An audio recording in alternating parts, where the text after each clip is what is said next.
Welcome to Mile High Reefers. I'm Scott Anderson, and today we're going to do an update on the 24-gallon Nano. But before we get to that, I want to talk about my newest, biggest announcement, and that's Weekend at the Wholesaler. So here's the plan. Saturday, June 19th, I'm going to beta test my process. What does that mean? Well, I've never actually sold retail coral as a seller before. So I've got it all set up, but we need a lot of beta testing. And as you can see, the shop is still in progress. So we're gonna open up and we're gonna sell out of these two frag tables you're looking at right here. We've got some really rockin' corals, enough that you're gonna wanna come see them. I'm gonna open up hammerhead corals to local retail sales, but it's not going to be hammerhead corals. It's going to be Mile High Reefers. That's right, you're going to be able to come in and buy coral from me, Scott Anderson, at Mile High Reefers. This is straight up beta testing for me. I'm going to try my process, see if this business model can even work. So why don't you come down to Weekend at the Wholesalers and come see me, maybe buy some corals. And yeah, there's a whole video about it linked down below. Check it out. Weekend at the Wholesaler. I think it might change the way a lot of people buy coral. But now, let's get to the 24-gallon Nano. First problem this tank is having is it's been kind of running in that 83 to 85 degree range, which is really the max of where I personally want to be. And really that's because I don't have AC this year because of the second problem, which is I broke. I had to have a hernia surgery, so there goes all my money. Which also means I haven't been working on my tanks because I'm broken. Yeah, so I've been winning lately. It's been great.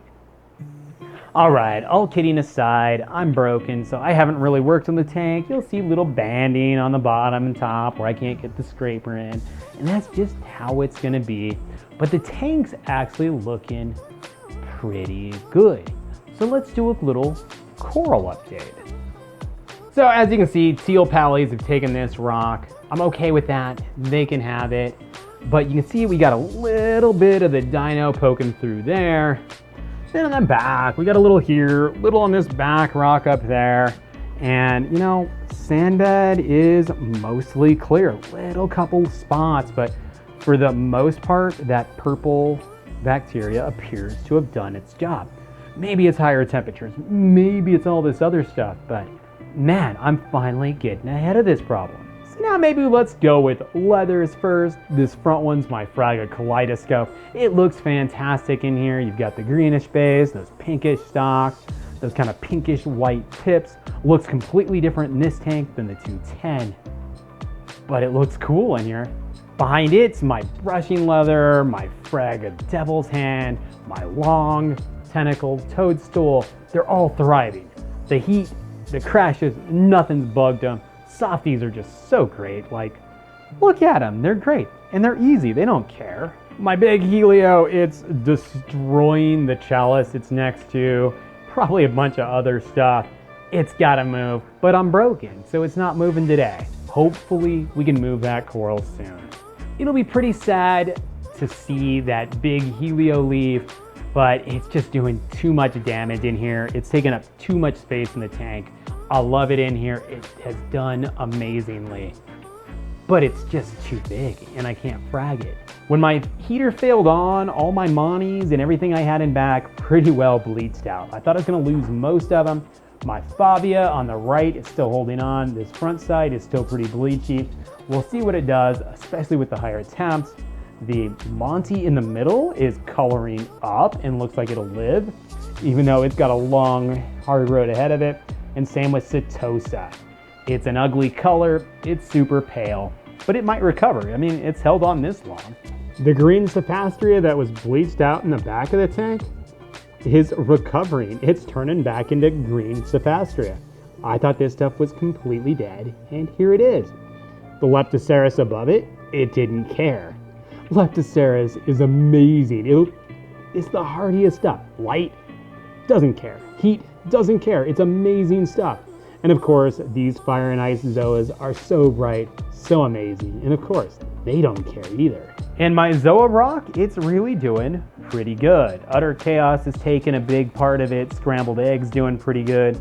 These kind of fat-headed pink Pallies are holding their own. And then I added my blue tubs and King Midas to the back that were on the other side of the tank. Last but not least is the Leptoceras. I've got the gold on the bottom, jack-o'-lantern up top, and they're gorgeous, they're easy, they never have problems. I love Leptos. And look at the colors, they add so much. And there we go, we got a few little problems, but some big problems like the dino is pretty much going away. I mean, other than some bleached corals, this is the best this tank has ever looked. It's full of easy corals, hardy coral, and it looks great. This is the way I run a reef. So if you like the way I run a reef, hit that like button, subscribe for more episodes, and if you're in the Denver area, check out Weekend at the Wholesaler, where you can buy these cool, awesome, wild collected coral.